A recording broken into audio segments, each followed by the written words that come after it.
நாமும் கற்போம் கல்வியை மற்றவர்களுக்கும் கற்றுக் கொடுப்போம். இன்னைக்கு என்ன கணக்கு பார்க்க போறோம்னா 8ஆம் வகுப்பு பயிற்சி 3.9ல 9வது கணக்குல 2வது கணக்கு. சரியா? ஓகேவா? இப்போ நம்ம கிராஃப்ல அட்டவணை மட்டும் பார்க்கலாம். ஓகேவா? y is equal to x minus 4.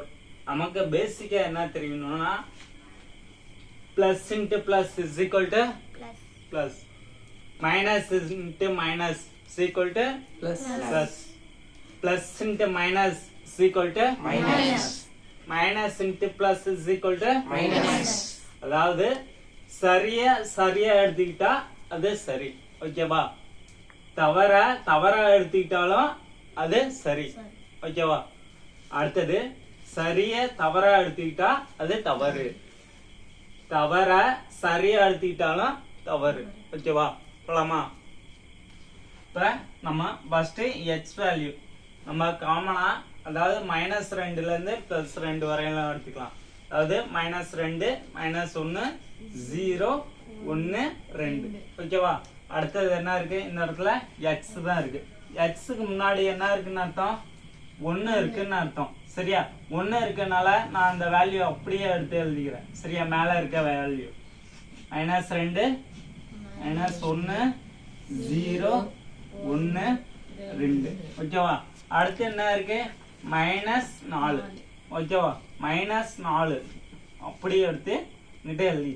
சரியா? அடுத்து -4னால எல்லா இடத்துலயும் -4. ஓகேவா? -4. இப்ப என்ன பண்றீங்கன்னா பென்சில்ல பொறுமையா இதை மட்டும் ஷேடோ பண்ணிட வேண்டியதான். அதாவது ஃபுல்லா தெரியற மாதிரி பண்ணாதீங்க, சும்மா லைட்டா மட்டும். ஓகேவா? நமக்கு தேவையான வேல்யூ x - 4 தானே. அடுத்த ஸ்டெப் என்ன எழுதிட்டேன்? y is equal to x - 4. சரியா? இங்க அதாவது -2 ரூபா இருக்குன்னு கடை, மறுபடியும் -4 ரூபா கடை. அப்பனா என்ன ஆகும்? ஒரே நம்பர் குறியா இருந்தா என்ன பண்ணணும்னா கூட்டிக்கணும்.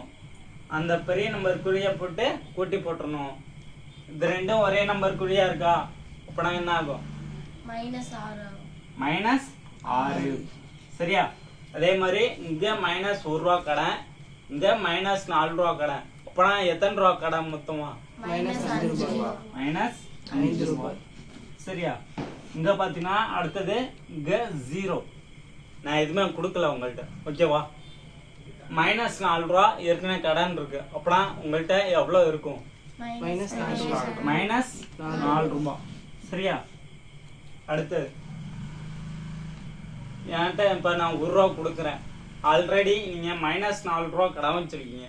அப்பனா இதுல எது பெரிய நம்பர் குறி? First minus. அப்பனா குறி ரெண்டு வேற மாதிரி இருக்கு. அப்பனா என்ன பண்ணும்? கழிக்கணும். கழிச்சு நம்பர் குறி. ஓகேவா? அப்பனா 4ல 1 போச்சுன்னா அவ்வளோ. சரியா? இல்ல +1ல இருந்து -4 கழிக்க தெரியலன்னா, சப்போஸ் என்கிட்ட நான் 4 ரூபா கடன் 1 ரூபா மட்டும் தான் எனக்கு வந்திருக்கு அப்படின்னா மீதி பேலன்ஸ் -3 ரூபான்ட்டு எழுதிக்கலாம். சரியா? ஓகேவா? புரிஞ்சா நான் சொல்றது? அடுத்த ஸ்டெப் என்னன்னா +2 ரூபா -4 ரூபா. அதாவது அதாவது -4ன்னு நான் வச்சுக்கிறேன். -4 ரூபா இருக்கு. அதுல நான் 2 ரூபா மட்டும் கொடுத்துறேன். மீதி நான் இன்னும் எவ்வளவு தரணும்? -2 ரூபா. சரியா? ஃபர்ஸ்ட் எடுத்து எழுதும் போது அவ்வளவுதான் அட்டவணை. ஓகேவா?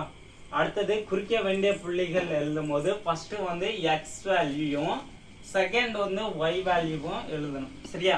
ஃபர்ஸ்ட் வேல்யூல இங்க என்ன இருக்கு? மேல என்ன இருக்குங்க? -2. கீழ என்ன கண்டுபிடிச்சோம்? -6. சரியா? அடுத்தது -1 -5. அதாவது -1, -5. சரியா? அடுத்தது இங்க என்ன இருக்கு? 0 -4. சரியா? அடுத்தது 1 -3. 1 -3. ஓகேவா? அடுத்தது 2 -2. 2 -2. ஓகேவா? புரிஞ்சா? கிராஃபோட அட்டவணை புரிஞ்சா எல்லாத்துக்கும்? புரிஞ்சுச்சு.